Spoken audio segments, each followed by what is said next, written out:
এই জন্য ভাইয়ের আমার, বিনয় এটা কঠিন একটা গুণ, কঠিন একটা। রাসূল করিম সাল্লাল্লাহু আলাইহি সাল্লাম বলেছেন, আল্লাহ উখবিরুকুম বিআহলিল জান্নাহ, তোমাদেরকে আমি জান্নাতীদের কথা বলবো না, তারা কারা? আমি বারবার আপনাদেরকে কথাগুলো বিভিন্নভাবে বোঝানোর চেষ্টা করি। নবীজি বলেছেন, জান্নাতি কারা বলবো না তোমাদেরকে? কুল্লু দাঈফিন মুতাদাঈফ। জান্নাতি হলেন ওই সমস্ত লোকেরা যারা নিরীহ হয়ে থাকে, নিরীহ হয়ে চলাফেরা করেন। আল্লাহ তাআলা তাকে অবস্থান দিয়েছেন, বাড়িওয়ালা বানিয়েছেন, অমুক সাহেব বানিয়েছেন, তমুক সাহেব বানিয়েছেন, সম্পদ দিয়েছেন, পদ দিয়েছেন, অনেক কিছু দিয়েছেন, শিক্ষা, জ্ঞান, গরিমা, বিদ্যা, বুদ্ধি, এগুলো সব আল্লাহ তাআলা দিয়েছেন। কিন্তু এগুলো দেওয়ার কারণে তিনি নিজেকে কি হনুরে ভাবেন না, বিনয়ী হয়ে থাকেন। এই নিরীহ কিসিমের মানুষ, যিনি সবসময় নিজেকে দুর্বল করে পেশ করেন, নিজের ক্ষুদ্র অভিমতের কথা বলেন এবং অহংকার করেন না, আল্লাহ রাব্বুল আলামিন এই লোকগুলোকে বেশিরভাগ ক্ষেত্রে জান্নাত দেন। এটা জান্নাতীদের মার্কা। আর জাহান্নামীদের মার্কা হলো, নবীজি হাদিসের পরের অংশে বলেছেন, আলা উখবিরুকুম বিআহলিন নার, জাহান্নামীদের কথা বলবো না তোমাদেরকে, কারা তারা? তখন বলেছেন, কুল্লু উতুল্লিন জাওয়াদিন মুস্তাকবির, যারা খুব দাপুটে ভাব নিয়ে চলে। আমার সামনে এত বড় কথা, আমার মুখের সামনে কি এত বড় সাহস, আমার কথার উপরে আবার কথা, এরকম একটা ভাব আছে না? নেই? সবাইকে দমায় রাখতে চায়, ওনার উপরে কেউ থাকতে পারবে না, উনিই নেতা, উনিই সর্বে সর্বা, কোনো কথা শুনতে রাজি না। কিন্তু মার্কা খারাপ, লক্ষণ খারাপ, জাহান্নামীদের লক্ষণ, অহংকারীদের সিমটম, এটা ডেঞ্জারাস। এই জন্য এই ভাব যখন আসবে তখন আত্মশাসন করতে হবে, নিজেকে শাসন করতে হবে যে তুমি কি ছিলি। সামান্য মুখে আনার মতো না এমন তুচ্ছ 2 ফোঁটা পানি থেকে তোমার সৃষ্টি, কি নিয়ে অহংকার করো তুমি? আজকে মরে গেলে কালকে মাটির নিচে রেখে আসবে, কেউ জিজ্ঞেসও করবে না। পৃথিবীর সবচেয়ে বড় শক্তিধর প্রেসিডেন্ট, তার প্রস্থান কিভাবে হয়েছে দেখেন, কিভাবে হয়েছে প্রস্থান, এখন আর জিজ্ঞেস করার মতো লোকও খুঁজে পাবেন না। অতএব অহংকার কি নিয়ে? এভাবে যদি নিজের ভেতরে বিনয়ের গুণটাকে আনা যায়, এর ভিতরে একটা দুনিয়াবি লাভ আছে। আমি আপনাদেরকে যদি বলি, দুনিয়াবি লাভ হলো, আল্লাহর কাছে প্রিয় হবেন, আপনি জান্নাতি হবেন, আল্লাহর প্রিয় বান্দা হবেন, সেগুলো তো আছেই। এর পাশাপাশি একটা পার্থিব নগদ লাভ আছে। নগদ লাভটা হলো, বিনয়ীরা মানসিকভাবে সুখী থাকে, বিনয়ীরা মানসিকভাবে সুখী থাকে। অহংকারী কখনো মানসিকভাবে সুখী থাকে না। মানসিক অস্থিরতা তার ভিতরে সবসময় থাকে, কারণ সবসময় তো তার মন মতো সবকিছু হয় না। এবার তার ভিতরে জ্বালা পোড়া করে, অস্থিরতা লাগে, মেজাজ গরম হয়ে যায়, চান্দি গরম হয়ে যায়। এ লোক সুখে থাকে না, তো মানসিক অস্থিরতা। আর বিনয়ী মানুষ মনে করে, আলহামদুলিল্লাহ আমাকে ছাড়া হয়ে গেছে, উনি আগে চলে গেছেন, আমাকে জিজ্ঞেস করেন না, আলহামদুলিল্লাহ ভালোই হয়েছে আমার জন্য। আমার কথা কি বুঝাতে পারছি? সে লোকটা মানসিকভাবে প্রশান্তি অনুভব করে, তার ভিতরে কোনো কম্পিটিশন নাই, কোনো অস্থিরতা নাই, কোনো প্রতিযোগিতা নেই, উপরে ওঠার কোনো মানসিকতা তার ভিতরে নাই। এ লোকটা মানসিকভাবে আগে থেকেই শান্তি। এটা হলো বিনয়ের একটা নগদ লাভ। আরেকটা নগদ লাভ হলো, বিনয়ী মানুষদেরকে সবাই ভালোবাসে। আসল ভালোবাসাটা দেন। ভালোবাসা 2 প্রকার,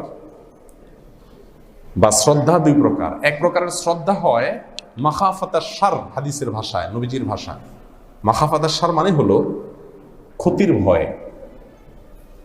আরে বাবা, এর হাতে পাওয়ার আছে, এ বেটা বড় মানুষ, নেতাগোতা, অতএব তার ভয়ে তাকে আসসালামু আলাইকুম, ভাই, মুরব্বী, চাচা শ্রদ্ধা করে। এটা হলো ভয়ের শ্রদ্ধা। আর একটা হলো ভক্তির শ্রদ্ধা। ভক্তির শ্রদ্ধাটা আসে বিনয়ী মানুষদের জন্য।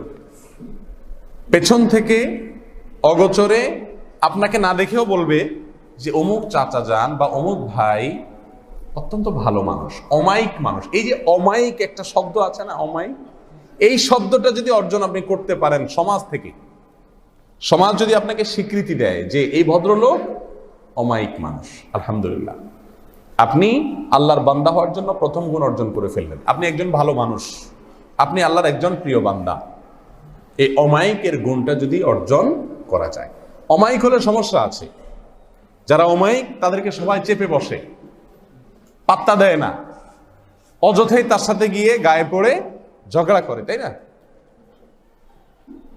আপনি যখন দাপট নিয়ে চলবেন, ক্ষমতা দেখাবেন, মানুষটা 1 ইঞ্চি হলে কথা বলবেন 3 ইঞ্চি ওজনের, আপনার ভাবসাব দেখে অনেকেই ভয় আপনার কোনো ক্ষতি করবে। কি কথা আছে না বাংলা, যে ভালো মানুষের ভাত নাই। ভাত তো নাই নাই, সামনে রুটি থাকলে ওইটাও সরায় নিবে আপনি ভালো মানুষ হলে। তখন কি করবেন?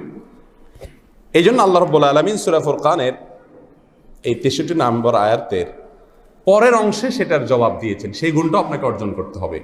ওয়াইযা খাতাবাহুমুল জাহিলুনা ক্বালু সালামা। আল্লাহর প্রিয় বান্দাদের আরেকটা বৈশিষ্ট্য হলো, দ্বিতীয় বৈশিষ্ট্য হলো, তারা বিনয়ী হয়ে চলতে গেলে, বিনম্র হয়ে থাকতে গেলে তাদের ভাত থাকে না, তাদের ঘাড়ে উঠার চেষ্টা করে মানুষ, তাদের সাথে গায়ে পড়ে ঝগড়া করে মানুষ। যখন এই কাজটা করে ক্বালু সালামা, এটা তাদের জন্য অ্যাসিড টেস্ট। বিনয়ী হয়ে তো তুমি চলার চেষ্টা করো বুঝলাম, যখন মেজাজ গরম হওয়ার মতো কাজ করে, বাড়িওয়ালা হওয়ার পরেও ভাড়াটিয়া যখন বলে যে আপনার আকল বুদ্ধি নেই, সিঁড়িতে কেমনে চলতে হয়, যখন আপনাকে বিনয়ের কারণে আপনার উপরে জাওর হয়ে বসে মানুষ, তখন আপনি কি করবেন? আল্লাহ বলছেন ওয়াইযা খাতাবাহুমুল জাহিলুন, মূর্খ বেয়াদব কিসিমের মানুষরা যখন আপনার সাথে ঝগড়া করবে গায়ে পড়ে, আপনি আল্লাহর বান্দা হয়ে থাকলে, আল্লাহর বান্দা হওয়ার কসরত করতে হলে আপনাকে দ্বিতীয় যে কাজটা করতে হবে, তাদের ঝগড়ার পাল্টায় জবাব দিবেন না। আপনি বলবেন ক্বালু সালামা, মানে বাই বাই, টাটা, ভাই সরি, আমি আপনার সাথে কথা বাড়াতে রাজি না। মুস্কি হাসি দিয়ে প্রস্থান করবেন, এড়িয়ে যাবেন। মূর্খদেরকে, দুষ্ট লোকদেরকে, বেয়াদবদেরকে জবাব দিতে যাবেন না, এড়িয়ে যাবেন। দেখেন ভালো মানুষের রূপ, এ ধরনের ভালো মানুষ আমাদের সমাজে আছে আলহামদুলিল্লাহ, পরিমাণে কম থাকলেও আছে না নাই কিছু কিছু। আল্লাহ তাআলা আমাকে, আপনাকে, আমাদের সবাইকে এই গুণগুলো অর্জন করার তৌফিক দান করুন। আমাকে একটা অবস্থান দিয়েছেন, আপনাকে একটা অবস্থান দিয়েছেন। আমরা প্রত্যেকে বিভিন্নভাবে নানা রকম অবস্থান হোল্ড করি আলহামদুলিল্লাহ। কেউ অর্থের দিক থেকে, কেউ প্রভাবের দিক থেকে, কেউ পদের দিক থেকে, কেউ সামাজিক মর্যাদা, অন্যান্য দিক থেকে। এক একজনকে আল্লাহ তাআলা এক এক রকমের অবস্থান দিয়েছেন। আল্লাহর দেওয়া সেই অবস্থানের কারণে আমরা অনেক সময় আমাদের চলাফেরার মধ্যে, আমাদের মুডের মধ্যে, আমাদের স্টাইলের মধ্যে, আমাদের জীবনাচারের মধ্যে, হাবভাবের মধ্যে আমি কি হনুরে এরকম একটা ভাব প্রকাশ করে চলি। এটা মানুষের কমন চরিত্র। এই চরিত্রের ঊর্ধ্বে যদি আপনি উঠতে পারেন, আপনি চলবেন নিজের বাস্তবতাকে উপলব্ধি করে। আমি কে, আমি কি ছিলাম, আমার এত অহংকার তো আসার কথা না। আমার চাইতে অনেক যোগ্য মানুষ কোথায় আছে, আল্লাহ তাআলা আমাকে কোথায় এনেছেন, আমাকে কি দিয়েছেন, আরো কত মানুষ আছে তাদেরকে আল্লাহ তাআলা দেন নাই। এ তো আমার অনুগ্রহ, আল্লাহর দয়া। আমার এখানে অহংকার করার কিছু নাই। এই কথাগুলো চিন্তা করে যদি আপনি চলাফেরার মধ্যে কোনো প্রকার, হাবভাবের মধ্যে কোনো প্রকার অহমিকা প্রদর্শন না করেন, বিনম্র হয়ে চলেন, তো এটা হবে আল্লাহর স্বীকৃত বান্দা হওয়ার প্রথম পদক্ষেপ। রাসূল করিম সাল্লাল্লাহু আলাইহি সাল্লাম কিভাবে চলাফেরা করতেন, তার শামাইলের মধ্যে আসছে যে তিনি যখন চলাফেরা করতেন, রাস্তা দিয়ে চলাচল করতেন, হাঁটতেন, তখন তিনি এমনভাবে হাঁটতেন কাআন্নাহু ইয়ানহাতু মিন ফাওক আও কামা ওয়ারাদা ফিল হাদিস। নবীজি সমতল জায়গায় যখন হাঁটতেন মনে হতো যে উঁচু জায়গা থেকে নিচে নামছেন। উঁচু জায়গা থেকে নিচে নামার সময় কিরকম বুক টান টান করে নামে কেউ, সম্ভব তারা তো অ্যাক্সিডেন্ট করবে। উপর থেকে যখন মানুষ নিচে নামে পাহাড় দিয়ে, সিঁড়ি থেকে, তখন কিন্তু মানুষের চলার মধ্যে বিনয়ের ভাব চলে আসে অটোমেটিকলি। চেষ্টা করে নিচের দিকে খেয়াল করে করে নিচের দিকে ঝুঁকে ঝুঁকে চলা, অর্থাৎ চলার মধ্যে যাতে কোনো প্রকার বুক টান ভাব না আসে। নবীজি সাল্লাল্লাহু আলাইহি সাল্লাম সাধারণত যখন চলতেন তখনও তিনি সেভাবে চলতেন। তাহলে বোঝা গেল যে চলার মধ্যে আমাদের বিনয়ের ভাব এবং আমরা যে বিনম্রতা অবলম্বন করছি সেটা ফুটিয়ে উঠতে হবে।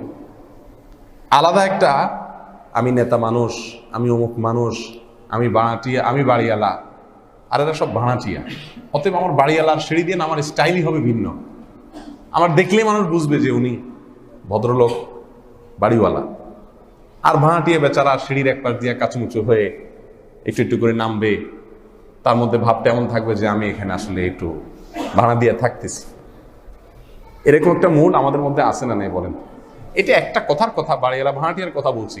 আমি খতিব সাহেব, আপনি মুসল্লি সাহেব, স্টাইলে ভাবে আমি সেমন প্রকাশ করলাম, এরকম সব ক্ষেত্রে আপনি ফিট করেন, যত ক্ষেত্র আছে।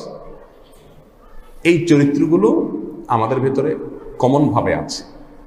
এগুলোর ঊর্ধ্বে ওঠার জন্য স্ট্রাগল করা, নিজের সঙ্গে যুদ্ধ করা, নিজেকে শাসন করা, আত্মশাসন বলে এটাকে, আত্মশাসন করা সর্বক্ষণ, যে না আমি চলবো বিনয়ী হয়ে, বিনম্র হয়ে, আমার মাথা উপরে উঠবে না, মাথা নিচে নামবে, নিজেকে বিশেষ কিছু মনে করব না, আমি একেবারে তুচ্ছ। এভাবে যদি কেউ চলতে পারে, তার চলাফেরার ভিতরে যদি কোনো প্রকার অহংকার অহমিকার প্রকাশ না ঘটে, চলার মধ্যে যদি অহমিকার প্রকাশ না ঘটে, তাহলে বলার মধ্যে তো প্রকাশ ঘটার প্রশ্নই ওঠে না। তাহলে সেক্ষেত্রে কথার মধ্যে দম্ভ, অহংকার, এগুলোর কোনো লেশ মাত্র আসার কথা না। দম্ভ অহংকার আসে এমন কিছু কথা কিন্তু আমরা অহরহ বলি, অহরহ। যেমন কথার কথা, আপনার একটা অবস্থান আছে মাশাআল্লাহ, আপনাকে একটা গুরুত্বপূর্ণ বিষয় জিজ্ঞেস করা হলো না, আপনি খুব অপমান বোধ করছেন, আমি একটা বিশেষ ব্যক্তি, আমাকে জিজ্ঞেস করা হলো না। তখন আপনি বললেন যে আমার কি মানুষ মনে হয় না আপনার কাছে, একটাবারের জন্য আমাকে জিজ্ঞেস করলেন না। এই জিনিসগুলো কিন্তু কমন চরিত্র, আমি আপনি আমরা সবাই এই চরিত্রগুলো ধারণ করছি কম বেশ। এটা কিন্তু আমার ভেতরে সুপ্ত লুকায়িত অহংকারের প্রকাশ। আমি নিজেকে শ্রেষ্ঠ মনে করছি। আমি যদি মনে করতাম আমি কি এমন যে আমাকে জিজ্ঞেস করতে হবে, আমি ভাব ধরলে কি হবে, আমার ভেতরটা তো আমি জানি, আমি কি এমন যে আমাকে জিজ্ঞেস করতে হবে। এরকম হাজারো ক্ষেত্রে আমাদের দম্ভ অহংকারের প্রকাশ ঘটে, যেগুলো আমরা বুঝিও না, টেরও পাই না। হারাম কাজ করছি, শয়তানি কর্মকাণ্ড করছি, আল্লাহ থেকে দূরে সরে যাচ্ছি, জান্নাত থেকে দূরে সরে যাচ্ছি।